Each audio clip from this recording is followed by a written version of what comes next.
It is 20 to 12. 20 to 12, and I'm on my way back to Brunswick, Ohio. Finished up racing tonight. Not quite the night we wanted. It had its highlights, but it certainly had its lowlights also. You know, when I looked at the lineup of 5 horses tonight, Blue Ventura coming in razor sharp, Admiral Dio racing pretty good, Tenacious Handover to the outside, and looking for a rebound race, looking for a race to get him back on track.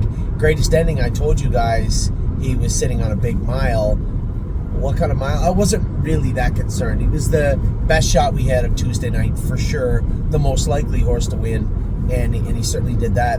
And then Century Legion again with a post-8 start. I was a little surprised he went away 6 or 7 to 1, but you know, when I put up a half in 59, I'm thinking 2 minutes and 2/5, whatever. You know, he'll get, you know, he'll be close, and he might have been 5th had he not made a break down the backstretch, but he was touching himself, and I can't really tell you why. Seemed like the same type of track, same type everything as we had last week. It just wasn't. I think maybe he just got cornered a bit early and didn't really know what to do about it, quite frankly. Not a great race from him, but I don't want to say not a horrible race. It wasn't a great race for him. But again, he's coming to the end of the line with us. A lot of people saying, geez, Anthony, we're selling a lot of horses right now. Yeah, we're getting rid of all the bad horses that we have because we have lots of good horses coming behind them. I don't think anybody is sitting at home popping popcorn waiting for a 12 to 1 shot in a maiden or an Almers 2 to race. There's just, when you have a group of horses that you're trying to get to the track, there are going to be some good ones, there are going to be some bad ones. And you know there's going to be some bad 2-year-olds too. We all like them right now. They all look fine. When push comes to shove on qualifying day, cream will rise to the top. We'll have some good horses and we'll have some bad ones. We'll look back at the end of 2024 and say, okay, what worked and what didn't work. You know, keeping a horse like Fire and Shine over to 2025 was a little more high risk than we should have been after. Yes, I guess in hindsight it was. So, open those categories. Here are the horses that could do, but we're really not going to wait on them. Here's the ones that we really think have speed, talent, ability, and we are going to try and cultivate that. And here's some of the slam dunks that we know will be good sophomores. Every year we have to refine our plan, right? Our policies, how we do things, why we do things, in what way and in what time frame we do it. So that's on display right now also.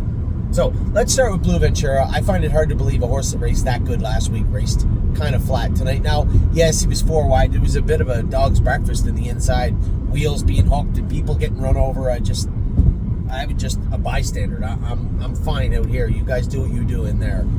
And then it cleared off the lead. But, you know, you flash up 27 and 3, you're like, oh my God, that's a big quarter. For a horse coming off a mile 56, as decisive as he won last week, the class jump wasn't that extraordinary that, you know, he would go from one extreme to the other. And I have seen Blue Ventura look a little cowardly before. Was that it? I suppose it's possible.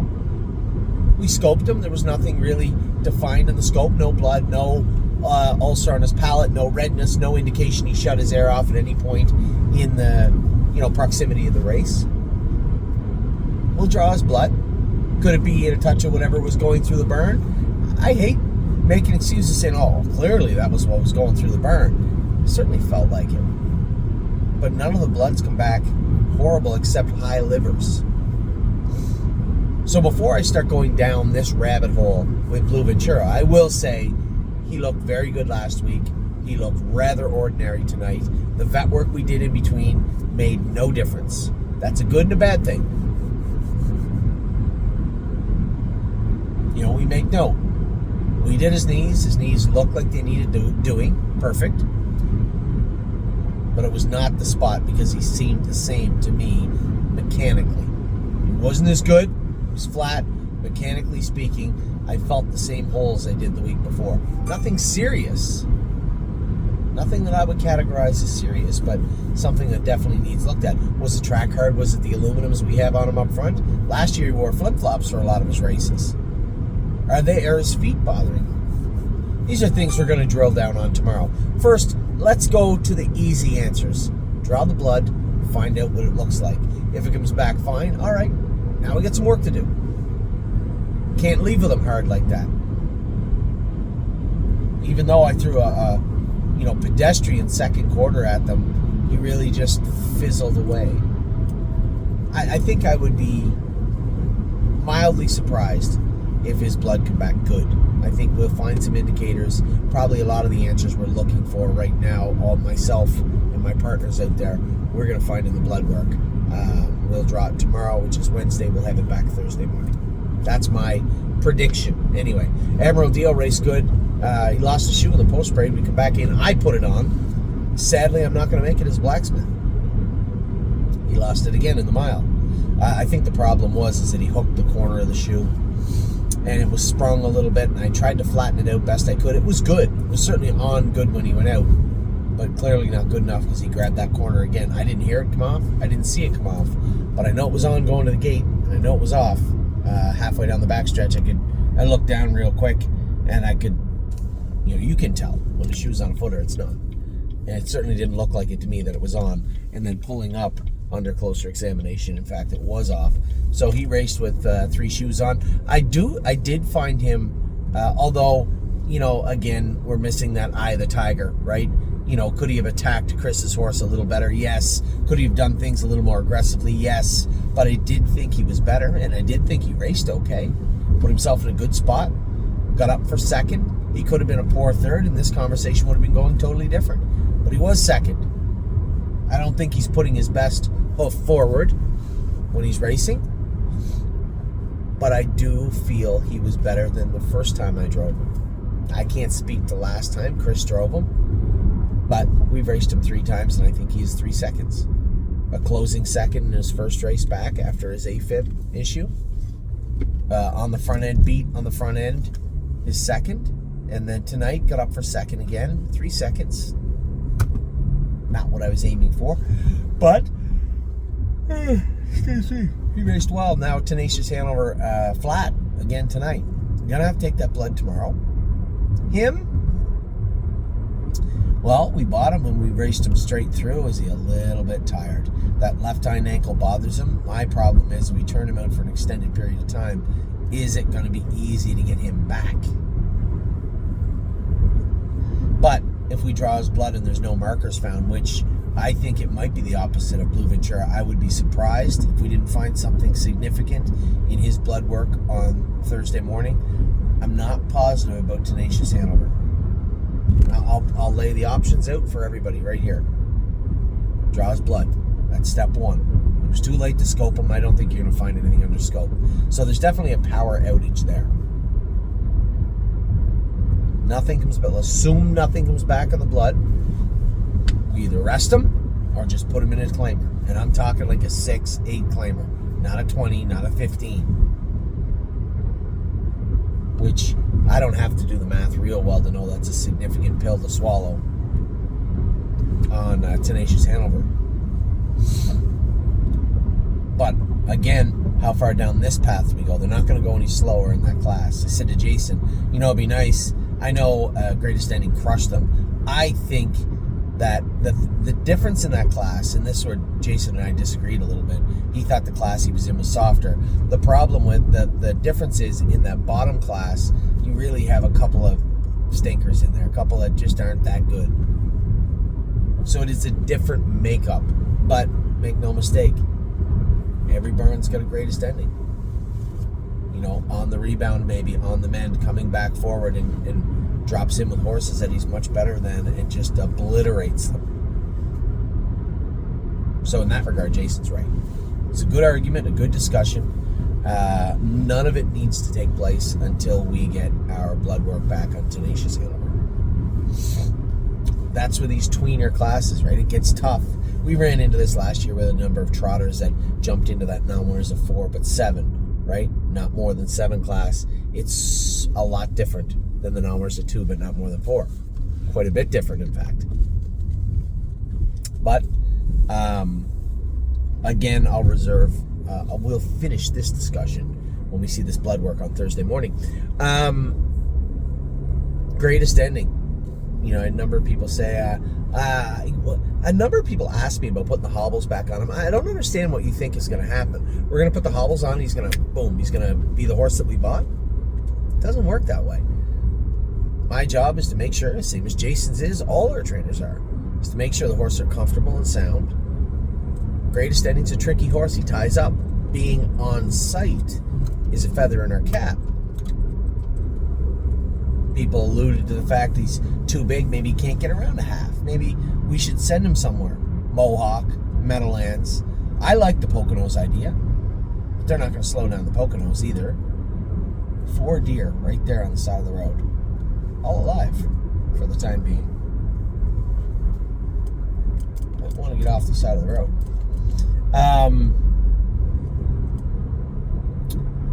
I just think the horse was good tonight. Listen, it doesn't. He could have went in 49 tonight.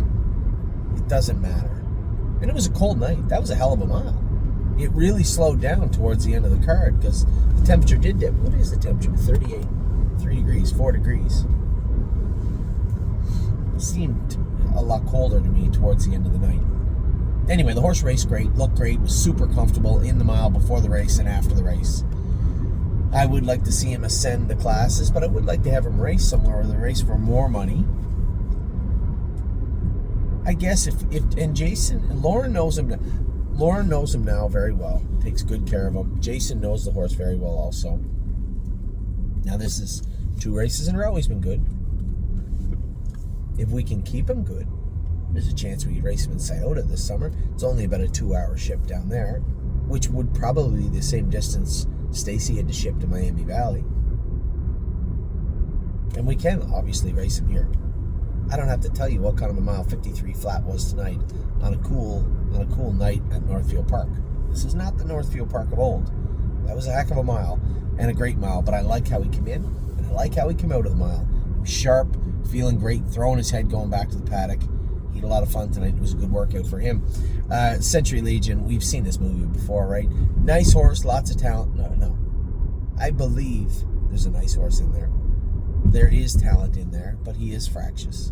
And we've struggled to put it together consistently since we kept him here. He's the most frustrating type of horse, and I don't blame him. I don't think he's trying to get out of his work. I think he has legitimate things that bother him. Nothing too serious. A little rough in the straightaways tonight. Should I back the half up to 1-1? My only thinking was, as I'm coming down the stretch looking at the half, I know that Chris Lem's horse and Aaron Merriman's horse are decent horses. If I drag them up into the race, I'm a sitting duck. I just thought 59 at the time when it flashed up, I thought was appropriate. I thought I could get up to the 3/4, 128-4, keep them at bay, and hopefully have a run back of last week where he's 1-2-3, right? Instead, flashes up in 59 and he's at a soap. Little out of gear down the backstretch. Did he tie up? Was he sick? I'm not sure. But I was a little surprised that he was as flat as he was. Just more of the same, though. We need to continue to clean out the brush from the barn, right? I know a lot of people, are saying, well, can we try this? We can try whatever you want. If I go out of my way to bring to you a potential sale that is important to move the horse, and it already seems like I've made up my mind, I'm trying to be as political and as polite as I can. But if the horse has got to go, they got to go. And, we are always going to be faced with modifications and corrections in our barn to make sure that it's as strong as it possibly can be. There's going to be good months, there's going to be bad months. But it just seems to me like our total barn races better when we get rid of the weaker links. And that may sound silly to you, or maybe a little crass, a little blunt. We're trying to keep the best horses we can in the barn. We have Memento Mori ready to rock. Aunt Lily's ready to rock. Freedom Hills looking at a good race for Saturday.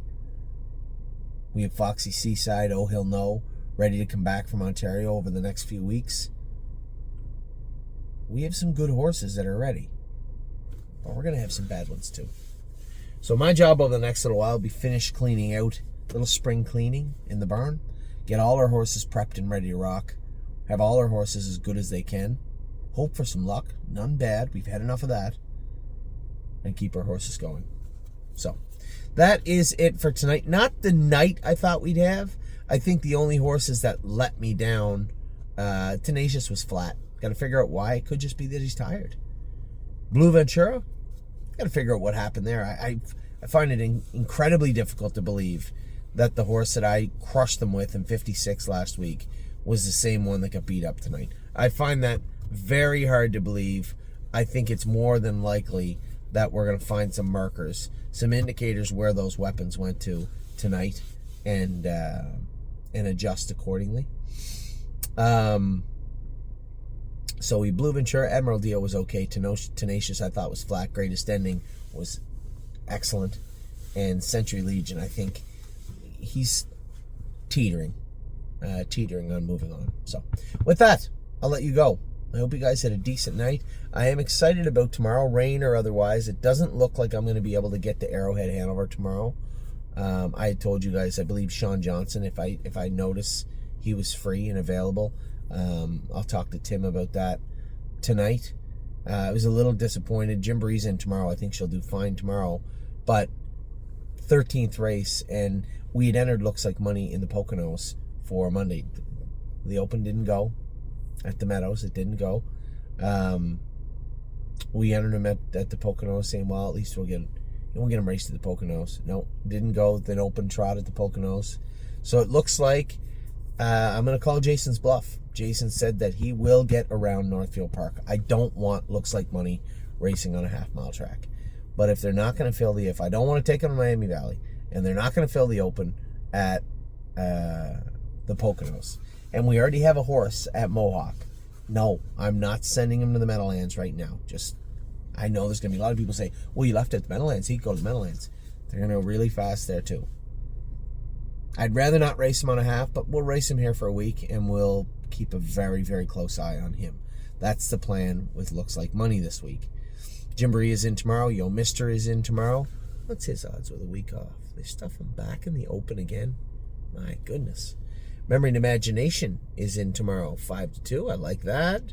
Freedom Hill is in tomorrow, and Freedom Hill is 8-5. I like that. Mounds for All, 7-2. And Vehement is 8-5. Well, look at that. We have 7 horses racing tomorrow. I think Arrowhead's going to need a trip, right? I don't think he can win tomorrow in the mud, first start against aged horses. I don't think you're going to see him win, so you're going to need an easy ride. Jim Baree can win. Yo Mister, it looks like he's in tough in the Open again, but everybody else going behind the gate, the last 4 going behind the gate tomorrow night, all look like they have decent chances. Our girl, Melisandre, is back in action. 6-5 morning line. I love the sound of that. She is in Thursday, and it's going to be a monsoon there, so that'll be fun. And 3-point blue chip from the outside. That's not a bad thing. Plan on getting out of there with him on Thursday. The 8 hole at the Meadows, 7's great. 8, not that bad at all for a horse coming from the outside. Should be a lot of fun. Friday, I'm back in Ontario with Ollie. He's got baseball's getting very, very close, as you know. Baseball's getting close. And Saturday is practice. Friday, Saturday in Ontario. We'll see how the draw looks Saturday afternoon. Saturday night, this is the first Saturday afternoon. They'll be back at the Meadows. I'm unlikely to be there Saturday, but maybe, possibly. Saturday night, depending on who we get in, I'll likely be back here at Northfield Park and back for the weekend. So that's a clear look at everything that went on, that is going on, that might go on. Babies tomorrow. We're going to try and beat the rain. They're all going slow tomorrow, and it doesn't look like they're going to train on Saturday. It looks like a lot of wet weather heading our way for the next 96 hours. A brief window tomorrow morning. Hopefully we can get them all trained. Maybe we can luck out and miss the rain Thursday, but it's highly unlikely I'm going to miss it on Thursday. But you know what? I'll take all the 8-5s and 5-2s and 7-2s you can throw our way. Take care.